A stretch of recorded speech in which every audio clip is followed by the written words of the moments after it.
আহমেদাবাদের সেই ভয়াবহ বিমান দুর্ঘটনা যার ক্ষত এখনো দগদগে। এরই মাঝে আবারও এয়ার ইন্ডিয়া খবরের শিরোনামে, কারণ এয়ার ইন্ডিয়ার বিমানে আবারও যান্ত্রিক ত্রুটি। সান ফ্রান্সিসকো থেকে কলকাতা হয়ে মুম্বাই যাচ্ছিল AI-180 বিমান, আর বিমানের বাঁ দিকের ইঞ্জিনে যান্ত্রিক ত্রুটি। রাত তখন 12:40, সেই সময় কলকাতা বিমানবন্দরে অবতরণ করানো হয়। আমাদের সঙ্গে রয়েছেন প্রতিনিধি অনুপ। আবারও এয়ার ইন্ডিয়া খবরের শিরোনামে, আবারও এয়ার ইন্ডিয়ার বিমানে যান্ত্রিক ত্রুটি। রীতিমতো আশঙ্কায় তো থাকবেই সেখানে বিমানের যাত্রীরা। ঠিক কি ঘটেছিল সেই সময়? আবারও এয়ার ইন্ডিয়ার বিমানে একেবারে বাঁদিকে যে ইঞ্জিন, সেই ইঞ্জিনে কিন্তু যান্ত্রিক ত্রুটি দেখা গেল এবং বিমান যখন এই বিমানটি একেবারে AI-180 সান ফ্রান্সিসকো থেকে কিন্তু বিমানটি একেবারে কলকাতায় আসছিল এবং কলকাতা থেকে মুম্বাইয়ের উদ্দেশ্যে রওনা হয়েছিল ভায়া কলকাতা ফ্লাইট হলে।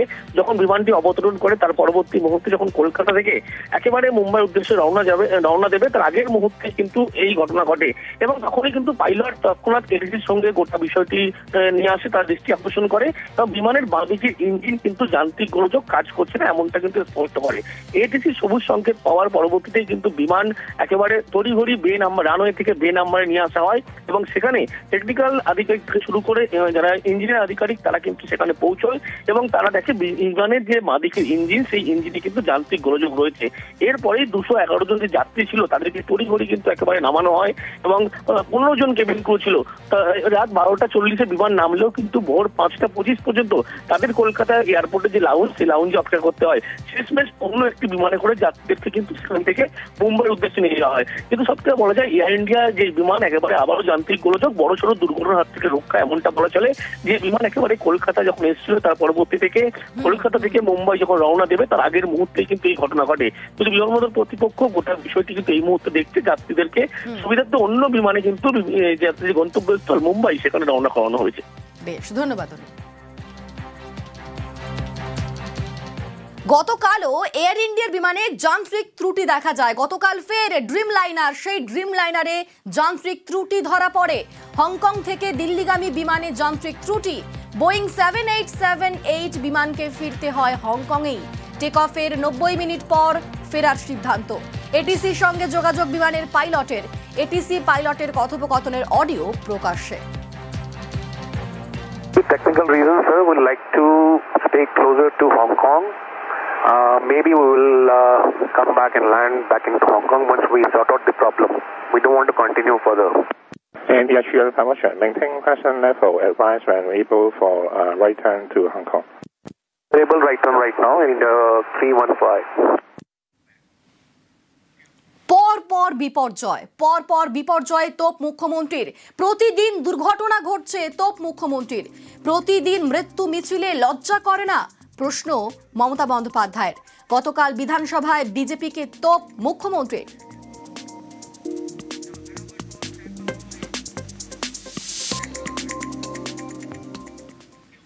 আরেকটু বিশ্বের খবরের দিকে নজর রাখবো।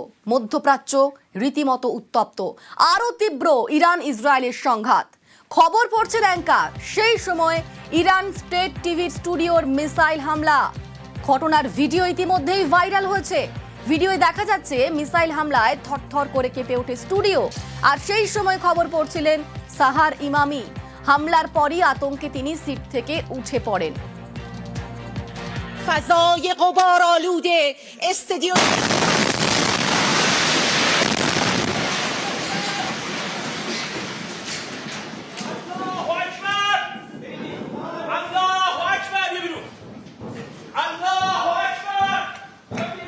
فضای غبارآلوده ইরানের আকাশ দখলের দাবি করছে ইসরায়েল। প্রধানমন্ত্রী বেঞ্জামিন নেতানিয়াহু তিনি দাবি করছেন ইসরায়েলের যুদ্ধবিমান দখল নিয়েছে তেহরানের আকাশের। অপারেশন রাইজিং লায়নে ইরানকে টার্গেট তেল আভিভের। বেছে বেছে পরমাণু ঘাঁটিতে হামলা, গুঁড়িয়ে দেওয়া হয় একাধিক পরমাণু ঘাঁটি। পাল্টা মারে তছনছ তেল আভিভও।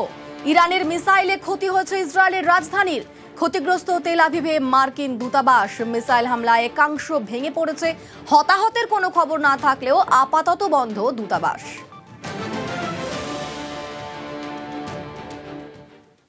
ইরানকে ফের তোপ ডোনাল্ড ট্রাম্পের। তেহরানকে পরমাণু চুক্তি নিয়ে তুলোধনা ট্রাম্পের।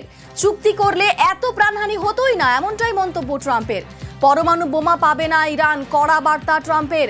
পরমাণু অস্ত্র নিয়ে আগাম হুঁশিয়ারির দাবি ট্রাম্পের। সতর্ক বার্তায় কান দেয়নি তেহরান, মন্তব্য করেছেন ডোনাল্ড ট্রাম্প। ডোনাল্ড ট্রাম্পের বার্তা, ইরান থেকে এখনই পালান।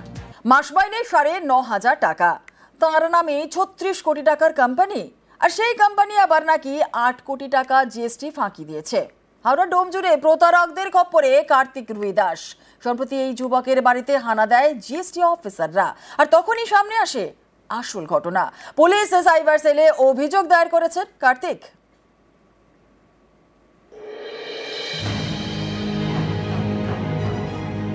বড় বড় ঘাস আর আগাছার মাঝে সরু রাস্তা, একটু এগোলেই সামনে পড়বে একতলা বাড়ি।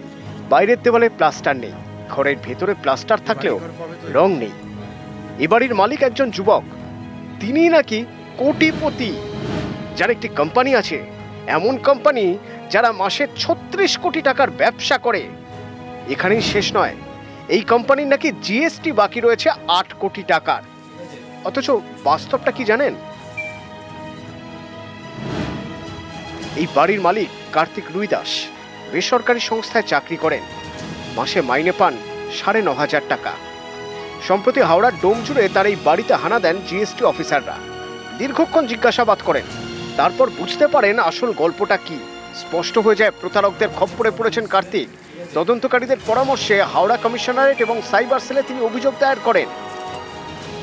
আমার মিসেস আমাকে ফোন করে, বলে তুমি যেখানেই আছো চলে আসো, জিএসটি ডিপার্টমেন্ট থেকে এসছে, তোমার নামে নাকি একটা কেডি এন্টারপ্রাইজ একটা কোম্পানি আছে, যেটা মাসের টার্নওভার 36 কোটি টাকা, 7 কোটি টাকা জিএসটি বাকি।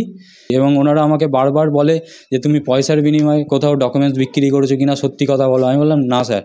কাগজপত্র বলতে ওরা বলছে যে তোমার আধার কার্ড, প্যান কার্ড এবং ইলেকট্রিসিটি বিল, এই 3টে জিনিস তোমার ব্যবহার করা হয়েছে করে এই কোম্পানিটা খোলা হয়েছে। এমনকি জিএসটি নম্বরটাও নেওয়া হয়েছে, এমনকি ব্যাংক অ্যাকাউন্টটাও আমার নামে খোলা হয়েছে। তো নিজে বুঝতে পারছি না যে কোত্থেকে কি এইসব হয়েছে। নথি অনুযায়ী কার্তিক রুইদাস কেডি এন্টারপ্রাইজ নামে একটি সংস্থার মালিক। পেট্রোপণ্যের ব্যবসা, ঠিকানা দেখানো হয়েছে হাওড়ার ডোম জুড়ে। কার্তিকের নামে আবার ব্যাংকের অ্যাকাউন্ট রয়েছে উত্তরপ্রদেশের নয়ডায়। তদন্তকারীদের দাবি, এর জন্য কার্তিকের Aadhaar card, PAN card, electric bill জাল করা হয়েছে। আর সেই জাল নথিতেই ভুয়ো সংস্থা, যার টার্নওভার কোটি কোটি টাকা। আমি তো খুবই আতঙ্ক, চিন্তায় কি করব আমি কিছু ভেবে পাচ্ছিলাম না, যে আমরা এতটাই সাধারণ মানুষ, আমাদের নামে কি করে এত টাকার কোম্পানি খুলতে পারে, বা কি করেই বা ডকুমেন্টসগুলো লিক হলো, সেটাও আমরা এখনো চিন্তা করতে পারছি না। খুবই আমরা ভয়ে আছি। আমরা এই বিষয়ে কমপ্লেন করেছি commissioner of police, local Domjur PS এবং আমাদের ওসি সাইবার পিএস। আশাবাদী তারা যথেষ্ট নিশ্চয়ই ব্যবস্থা নেবেন। এই বাড়ির মালিক কিনা মাসে 36 কোটি টাকার ব্যবসা করেন, আর প্রায় 7 কোটি টাকার মতন জিএসটি বাকি রেখেছেন। হতবাক হয়ে গেছিল এই বাড়ির মালিক। তারক রুইদাসের সঙ্গে বড় সড় প্রতারণা। তার থেকে আধার কার্ড থেকে, প্যান কার্ড থেকে, ইলেকট্রিক বিল, সেগুলিকে নকল করে কার্যত কোম্পানি খুলে চলছে দিনের পর দিন প্রতারণা। আর এই ঘটনা প্রকাশ্যে আসার পর তারক রুইদাস ও তার গোটা পরিবার এখন আতঙ্কে। রাজু ভুইয়া ও দেবাশিস চক্রবর্তী, নিউজ 18 বাংলা, হাওড়া।